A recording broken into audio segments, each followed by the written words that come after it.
Hello, everybody. This is Sree from BizBuzz. What matters the most in your business? Sponsored by MyWorkbelt. MyWorkbelt is a business operating system, particularly catering to service-based businesses. If you wanted to survive and thrive in this highly competitive world and make your business effective, you may want to check it out. And today I have Taylor Treese is my guest, and Taylor has been a wonderful journey of entrepreneurship. He created a Martrax Media Tracks as a business and was in great marketing guru, and even Google brought him onto the stage and took him to the tour of all over the US and helped marketing agencies to gain the knowledge on how to work with Google. And then now Taylor is been an author for Hidden Six Figures, and he is the principal of Timber, and now serves as a fractional CMO for scaling businesses, coach executives for profit organizations, trains and teams to identify recurring revenue leaks. Taylor, how are you doing? Good. How you doing, Sree? Thanks for having me. Very good. Thank you very much for joining me today. Greatly appreciate your time. And you have a lot of marketing knowledge and experience or working with all kinds of businesses, with small, medium, large. Am I correct? I have. I've got a number of years, probably 20 plus years now, in the marketing field and primarily in high tech. A lot of SaaS, a lot of Mm-hmm. cybersecurity, a lot of IT services.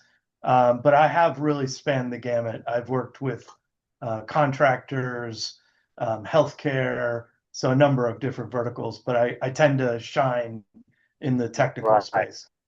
You wrote a book, The Hidden Six Figures, right? Now, when I look at the title and book, my understanding is that you are trying to help small businesses opposed to large corporations. Am I taking that right from your book title? Yeah, that's correct. For the most part, a lot of my career has been in and around the small to medium size business. Right, Anyone making, $500,000 a year on up to about $10 million a year. That's been a right. sweet spot for me for sure. So the part that I wanted to bring it to you, Taylor. See, when I was an young entrepreneur and I was building my businesses, marketing has always been a challenge for to comprehend and invest money into. Um, One of the books I was reading, and I learned that the Henry Ford, the founder of Ford, made a statement that marketing, um, I don't know which half of the marketing budget is working, but Hmm. I need to have both halves of the marketing budget, right? So Yeah, that statement stuck in my mind. How do you figure out which half is working so you can be more cost effective in your marketing budget? So, yeah, what is yeah. your take on that concept? Good, good questions. I think you're playing off the old quote from John Wanamaker, who said, "I know my marketing is working, but only half of it, and I'm Half not of it's sure which working. I don't know half." which one. Yeah, Yes. yeah.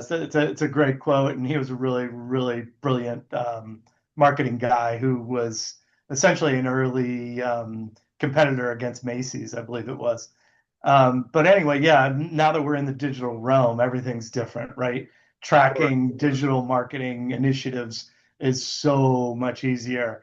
There are just a host of tools out there that can be used.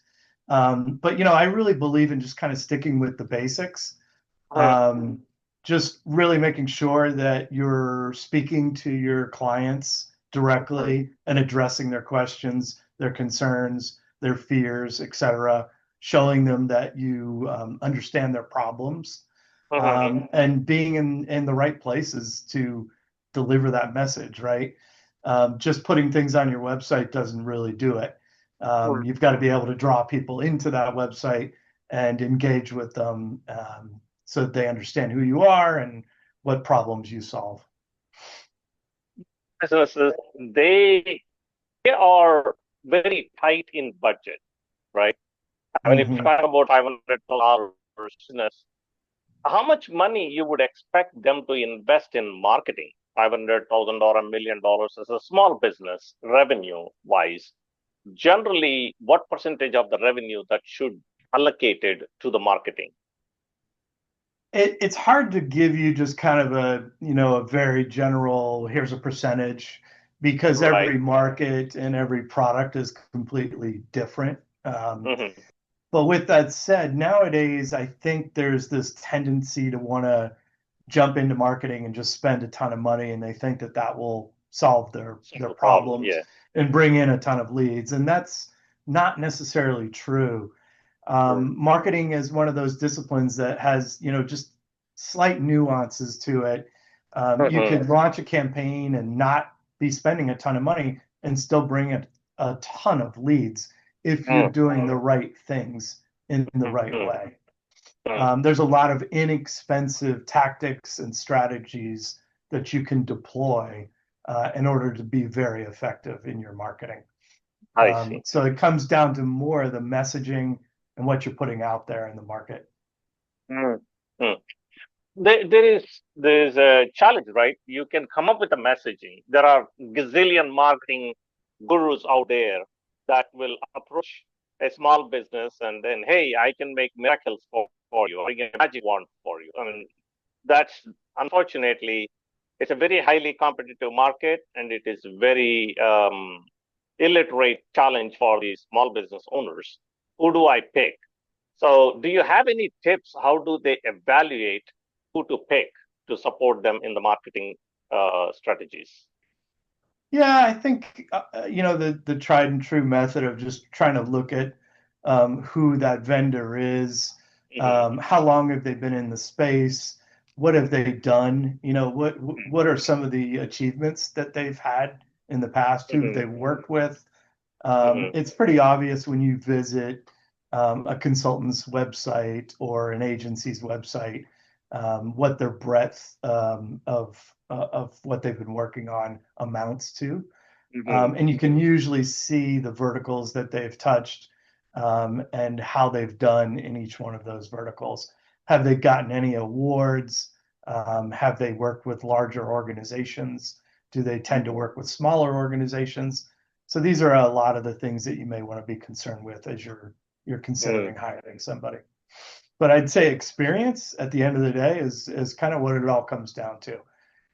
We're in an age now where internet marketing, digital marketing has really kind of settled down. There will always be new things that are introduced to the sphere, like Mm-hmm. AI. Mm-hmm.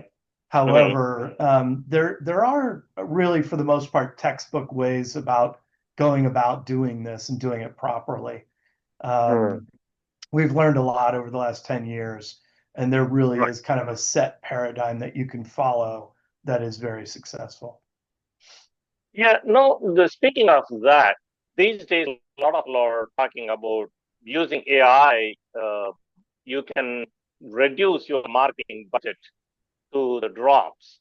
Is that really true, or is it something kind of a statement, general statement?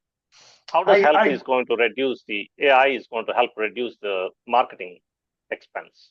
Yeah, so I think that mainly what's happening right now in AI is it is reducing the marketing expenses mainly because it's helping us marketers be more efficient at the moment. So Mm, things like writing long passages, mm, creating copy, especially long form copy, yeah. it can really trim down the amount of time it takes to produce something Hmm. engaging that works really well. It's Yeah. also really good for suggestions. It's also really good for things like creating creative video and still images. So those are the ways that marketing agencies and consultants are taking advantage of AI right now. Into the future, I'm sure that will only increase and become more precise, and it will probably be able to chew off a lot more than it does today. Thank you. So in the past, if I take you back 10 years, right? Mm-hmm. Blogs were predominantly predominant tool in the marketing age. Everybody was talking about write a blog, the 300 words once a week or twice a week. You're automatically getting into an organic search and you're going to go there. Is that still a dependable option for increasing your organic position in the search results, or blogs is losing their stance on it? What happens to the blogs? I would say blogs are still front and center for sure. Part of the reason that a blog can be so powerful is that it can give your website, your company, a backlink. And backlinks are very crucial in the SEO world. Mm. So what backlinks do in a layman's terms is they kind of show Google and other search engines how popular you are. So if I have a bunch of backlinks pointing at my website, those backlinks are evaluated by Google, by Yahoo, by Bing, etc. And their algorithms will determine, okay, if that podcast is pointing at Taylor's website, how important is that podcast? Google comes to find out, oh, that podcast is really important because 2 million people follow it. And if that podcast is pointing at my website because I was on it, Mm. I get all sorts of awards in the internet world for that. Mm. And that increases my ability to show up in search results. So I'd say podcasts are still very, very important. They're just another form of content. And the nice thing about them is that they show who you're dealing with. Somebody looking at this podcast right now, for example, can see what we're talking about, can hear the level of intricacy, and it will help somebody decide what they want to do as they go into a buying decision. Now, if I were to be a small business owner and I have $100 in my hand, now two options: whether I want to spend that $100 to write a blog or $100 to write a press release. What would you recommend that I should go with? It would depend on the blog's how important that blog is, how popular that blog is. But that's a tough call. It's $100 could be really well spent on a press release. With that said, the press release needs to be released somewhere where everybody can see it. So a lot of people would turn to an organization like PR Newswire, one of the big press release groups that will traffic your press release across the internet. Mm-hmm. That's really powerful. If somebody big picks up your press release, bam, that's a backlink pointing at your website. Right. So, both ways can be very fruitful, but I would question, where you're releasing the press release and how big the podcast would be. Those would be my decision factors. No, so if I summarize it, what you're talking about, marketing is a crucial element, no matter how small or big you are, and you have to carve out budget to do some marketing. Without that, your scaling your business is practically challenging and impossible. You are suggesting that AI is definitely helping in the marketing agency standpoint and to do their work much more effectively and efficiently. Now, in other words, as the marketing agencies are reducing the amount of work putting in to deliver the work, it means that the cost of marketing is reducing, and thus it's helping small businesses. So AI is indirectly helping small businesses to reduce the cost of marketing. And the third point that you are making is between the blog and press releases, blogs are still a relevant marketing channel that you should be picking up and continue doing, as long as where that blog is going, how that blog is giving you backlinks. And if you really look at the blog, evaluate between the blogs and the press release, you have to really look at if the press release is how much is the propagation compared to the blog where you're publishing, how many subscribers do they have, and how much of a strength that backlinks are coming with. That's what I'm summarizing. Did I summarize it right? You did. You hit the nail on the head for sure. Excellent. Yeah. Thank you very much, Taylor, for joining me today. I greatly appreciate your presence and sharing the wealth of knowledge that you have. And I know if I continue to pick your brain, even a full day is not enough to take what you can offer to the community here. Certainly, what you are giving is extremely valuable. Thank you very much for being on the show. Thanks for having me, Sree. Take care.